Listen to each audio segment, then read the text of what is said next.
Hello बच्चों, let's read a given question. The question says, two light identical spring of spring constant K are attached horizontally at the two ends of a uniform horizontal rod AB of length L and mass M. The rod is pivoted at its center O and can rotate freely in horizontal plane. The other end of the two springs are fixed to rigid supports as shown in figure. The rod is gently pushed towards a small angle and released. The frequency of resulting oscillation is. So हमें इसके corresponding चार options given है and we need to find the frequency of resulting oscillations. ठीक है, तो for the situation given यहाँ पे जो key concept हम लिख सकते हैं for this question is the concept of angular SHM. तो जिस तरीके से हमने लीनियर एसएचएम पढ़ा उसी तरीके से एंगुलर एसएचएम और इसकी जो कंडीशन होती है एंगुलर एसएचएम की, सो यहाँ पे हम लिख सकते हैं फॉर एंगुलर एसएचएम जो कंडीशन होती है वो tau is equals to minus of C into theta होती है. ठीक है, तो जैसे हम लीनियर के लिए लिखते हैं तो ओमेगा को, तो omega can be now written as in this case it can be written as omega will be equals to under root of C upon I. ठीक है, जैसे लीनियर का केस था उसी एनालॉगस के बेस पे हमें ये रिजल्ट हम लिख सकते हैं यहाँ पे, जो कि हमने ऑलरेडी पढ़ा हुआ है. सो यहाँ पे जस्ट ये फॉर्मेट के हिसाब से we can solve the question given where C is the जो कांस्टेंट यहाँ पे हमने डिफाइन किया है ये वाला, उसके बेसिस पे हम सी जो भी हमें मिलेगा वो हम लिख सकते हैं. यहाँ पे अलग अलग सिचुएशन में सी की वैल्यू अलग अलग आती है. That is the constant of oscillation हम इसे बोलते हैं. I is the moment of inertia. ठीक है, तो let's begin with the question now. तो हमें क्या करना है, हमें इस फॉर्मेट में लाने की कोशिश करना है इस ऑसिलेशन को. तो हमने लेट्स से ये रॉड इस तरीके से थी स्ट्रेट, हमने इसको इस तरीके से डिस्प्लेस कर दिया from its mean position. Slightly इसको डिस्प्लेस किया हमने लेट्स एंगल थीटा पे. ठीक है, और इसको हमने कितना डिस्प्लेस किया ये मान लेते हैं हम इसको x. तो हमने स्प्रिंग को बेसिकली कंप्रेस किया, तो स्प्रिंग एक स्प्रिंग फोर्स लगेगी kx in the opposite direction. Similarly यहाँ पे भी स्प्रिंग फोर्स लग रही होगी kx and this angle is also theta. अब यहाँ पे अगर सिचुएशन देखें तो साइन थीटा को अगर हम देखें अपर ट्राइंगल में से, ये लेंथ l/2 बोल सकते हैं इसको. तो अपर ट्राइंगल में से साइन थीटा की वैल्यू क्या लिखी जा सकती है, x/l/2, x अपॉन l/2.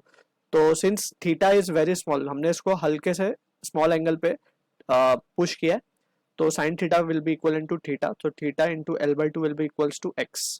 ठीक है, now we can say torque about O.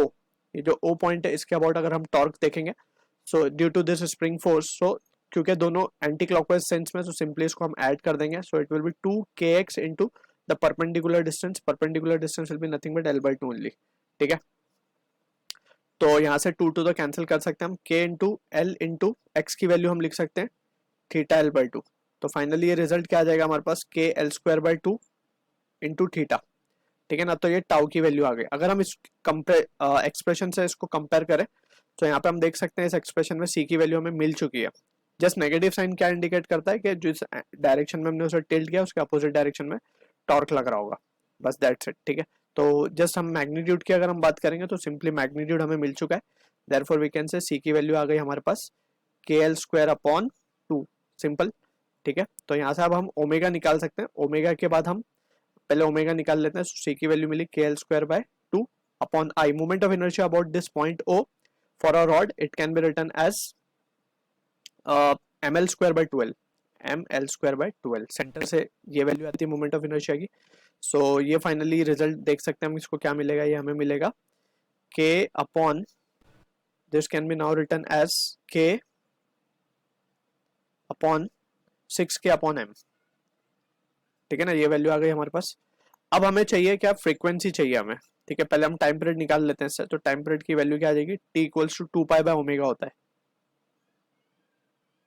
और ओमेगा हमें ये मिल चुका है. तो हम क्या लिख सकते हैं, 2π अंडर रूट ऑफ, इसको हम देखें तो m/6k हो जाएगा ये. ठीक है, और इसका उल्टा कर देंगे, रेसिप्रोकल कर देंगे तो हमें फ्रीक्वेंसी मिल जाएगी. So it will be 1/2π under root of 6k/m. So this is the answer for the question.